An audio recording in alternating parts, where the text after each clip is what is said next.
So my talk is called Toward a Modular Bitcoin. My name is John Light. I work on product at Alpin Labs, and this talk will be about how we're currently looking at the future of modular Bitcoin. So first, some background information for folks who aren't familiar. What is modularity? In the past few years, the concept of blockchain modularity has become popularized. We recognize that there are different functionalities of a blockchain which can be separated and run independently, which enables infrastructure to specialize. A common way of looking at blockchain modularity is to see that there are three distinct functions, namely execution, which defines how transactions should be executed, settlement, which determines transaction validity and enables interoperability between different execution layers, and then data availability and consensus, which ensures that the blockchain's transaction data is available and provides a consensus over the ordering of transactions. By enabling specialization in these functions, we can enable more use cases, more decentralization, and more throughput than is possible when all of these functions need to be carried out by the same set of nodes. We can effectively parallelize the work of performing these different functions and expand them horizontally. Such as you can see in this diagram, we can have multiple execution environments that each process transactions in parallel.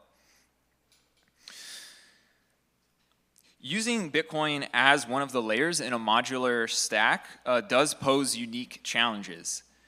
Bitcoin has extremely limited data capacity, 4 megabytes per 10 minutes, or about 6.6 kilobytes per second, which limits its use as a data availability layer. Bitcoin also has a limited scripting language, which limits its use as an execution and settlement layer.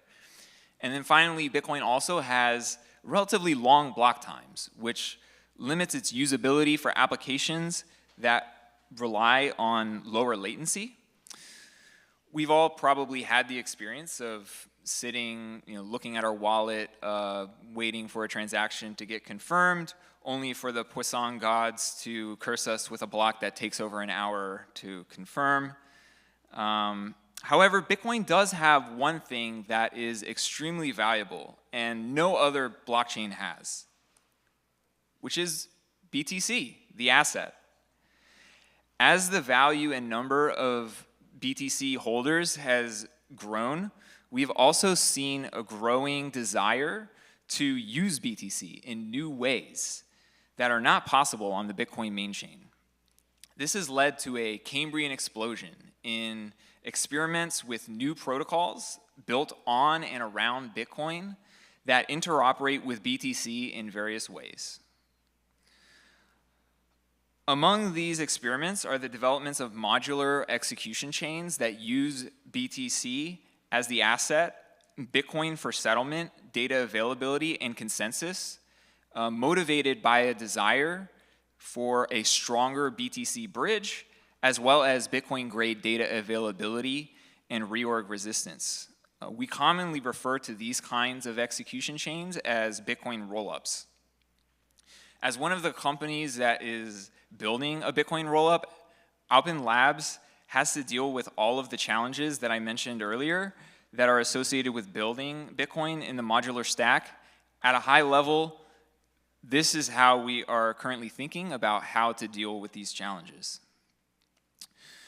To deal with Bitcoin's limited data capacity, rollups can first optimize and minimize the amount of space that they take up on-chain, using techniques like state diffs and compression. To support additional throughput or to reduce the cost of transactions, rollups can leverage off-chain data availability layers. And users should have the option of falling back to using Bitcoin for data availability if they need to. And to deal with Bitcoin's limited scripting capability, we can have a custom execution environment that is more expressive, more flexible than the Bitcoin scripting language, which gives developers more freedom to build new kinds of applications. But developers aren't all going to want to use the same execution environment. Already we see a diversity of execution environments, from Aztec to the EVM to Solana VM and MoveVM and so on and so and even if everyone did want to use the same execution environment, just using one VM for all of the world's transactions just doesn't scale.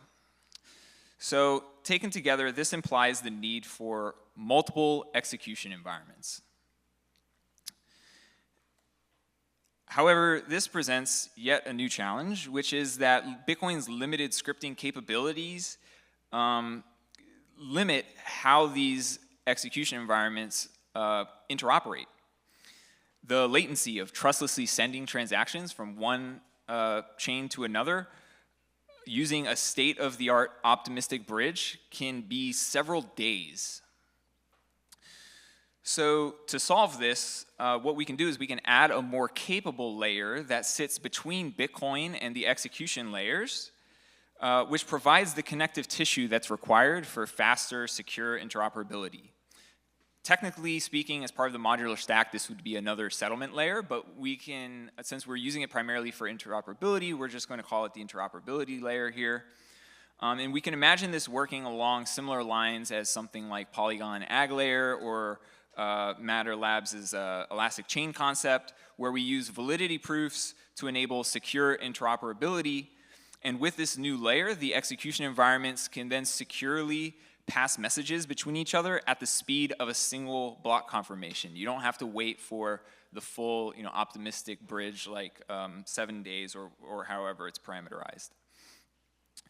But now we have to deal with Bitcoin's relatively long block time. We've got interoperability down to a single, at most a single, a single Bitcoin block, but that's still 10 minutes and could take even longer. So to solve this, we can rely on a clever combination of different mechanisms, such as slashable pre-confirmations and intent-based bridging or lightning swaps, to enable end users to bypass the settlement layer in the happy path and have secure and fast transactions between execution environments. So that's what we're seeing with this diagram here, where the user is able to transact directly with another execution layer while bypassing the interoperability layer. However, the interoperability layer, of course, although it is slower, it would be available as a fallback if needed, and it could be used by the liquidity providers who are facilitating these faster transactions to rebalance if needed on these different execution environments. So what we envision is a modular Bitcoin that supports fast, economically secure transactions with high throughput and low cost transactions thanks to the off-chain data availability, all through this network of interoperable execution environments which provide full flexibility for developers to build any kind of locking conditions for BTC. This would enable new kinds of applications for finance, self-custody, UX, privacy scaling, and other use cases that we haven't even thought of yet, all while maintaining the decentralization and security of the base layer. We're interested in hearing feedback on this vision from other researchers in the space. Please come find me. I'll be around if you want to chat about this. And we have other members of the Alpine Labs team here as well. Come find any of us and chat about this, and maybe we can talk about this in some of the breakout sessions. Thank you.